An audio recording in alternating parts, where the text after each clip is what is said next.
Welcome to part 1 of Animal Aid, protecting animal people for over 4 decades.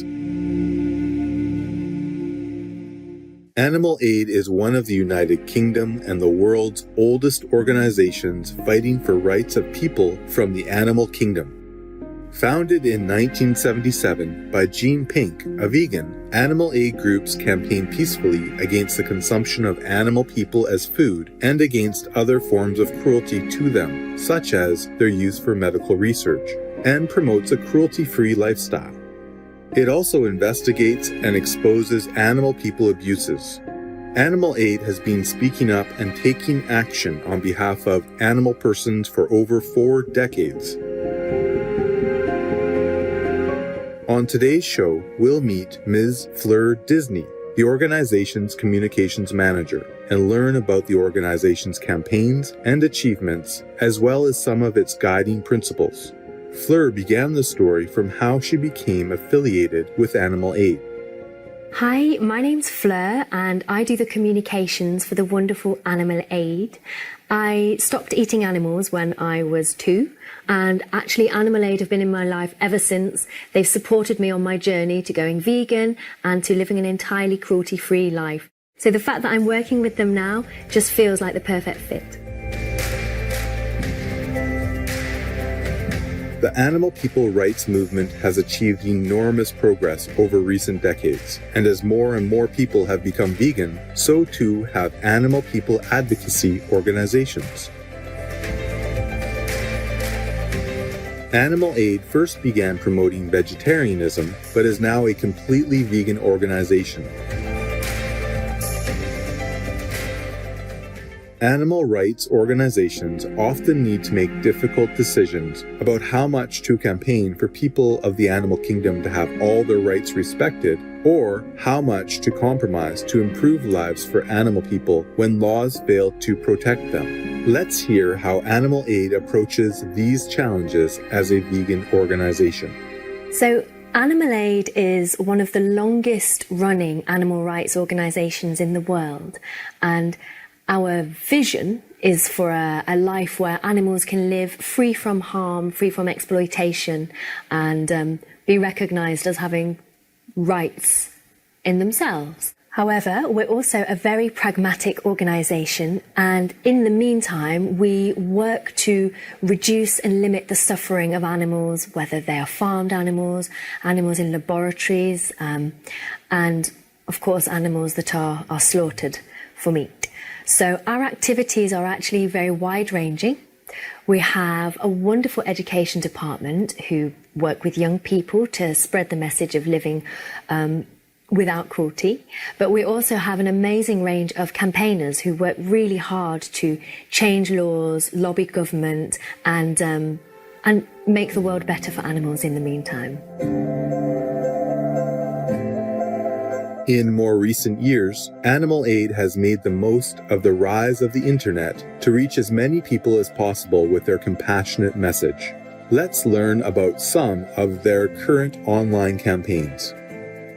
Animal Aid currently have about 8 different campaigns going, including slaughter, farming, veganism, animal experimentation, living without cruelty, shooting, horse racing and wildlife. So we do try and address all areas that impact animals and their rights. We have worked across all areas, but our campaign for slaughter, for example, Animal Aid investigated 16 British slaughterhouses. In this we find terrible abuses, both legal and illegal. However, it is very often the legal abuses that are the ones that concern us the most, because it's a routine.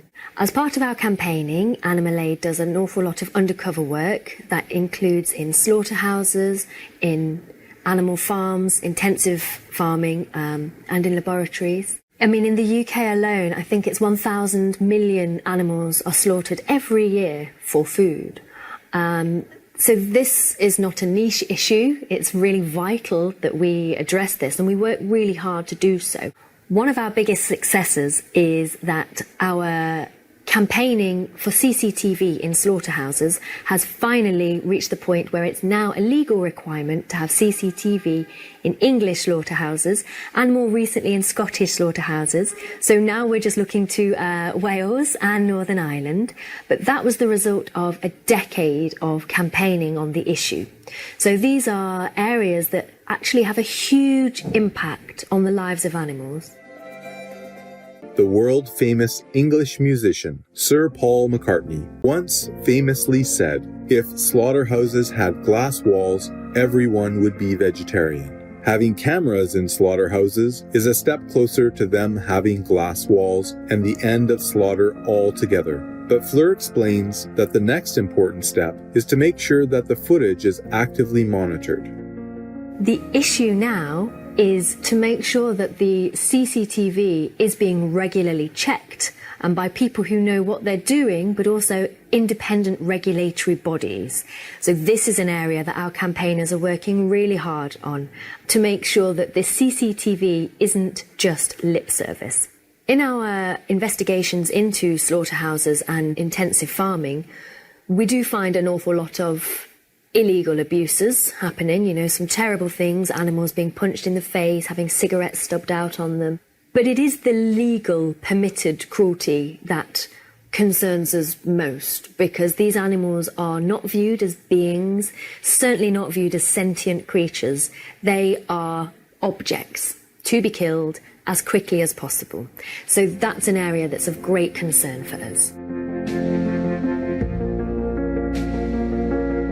Animal aid supports the rights of all animal people, including those whose suffering often goes unnoticed. But they are also pragmatic with their campaigns, so that they can achieve as much as possible for animal persons with the resources they have.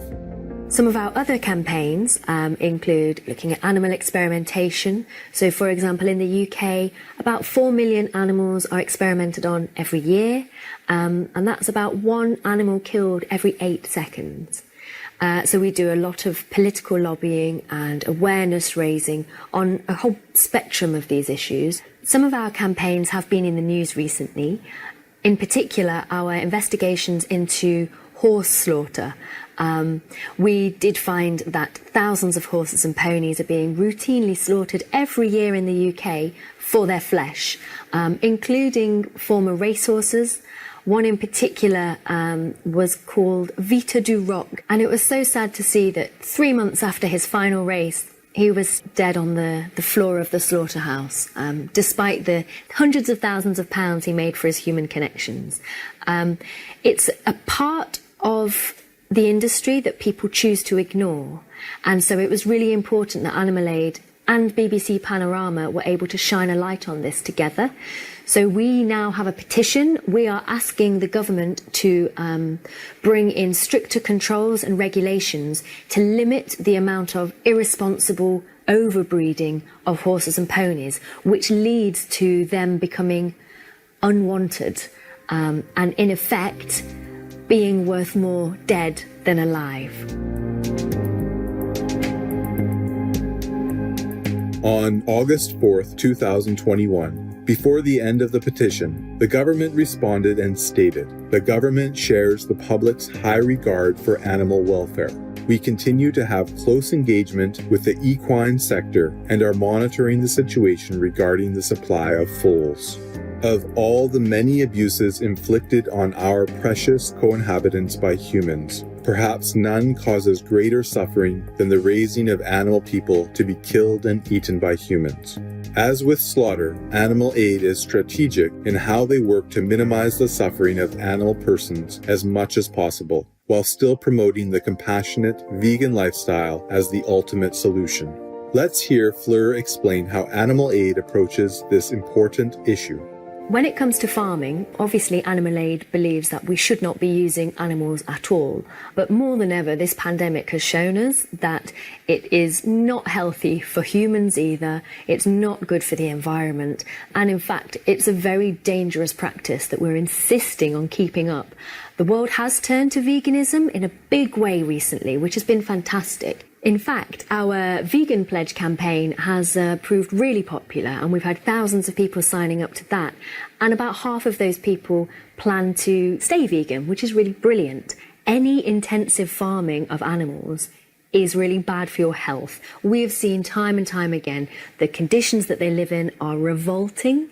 They're given antibiotics so that they can survive in those conditions, and that then travels up the food chain, which in effect means that we are more resistant to antibiotics, which means that at some point a routine operation is going to be a very real risk to your life if you continue to eat meat. Thank you, Miss Fleur Disney and Animal Aid, for sounding the alarm. We pray that the world will heed the urgency of your message and act accordingly to stop the suffering at its root cause by taking up the vegan lifestyle.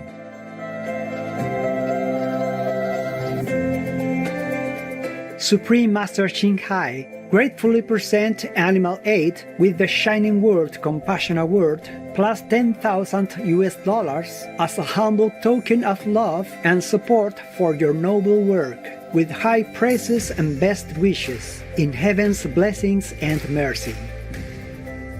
Supreme Master Ching Hai is deeply grateful to the most merciful, beloved God for all the financial help, comfort, and support to the afflicted and needy, and all any good cause over the years, as a humble vessel for His compassion and love toward His precious children.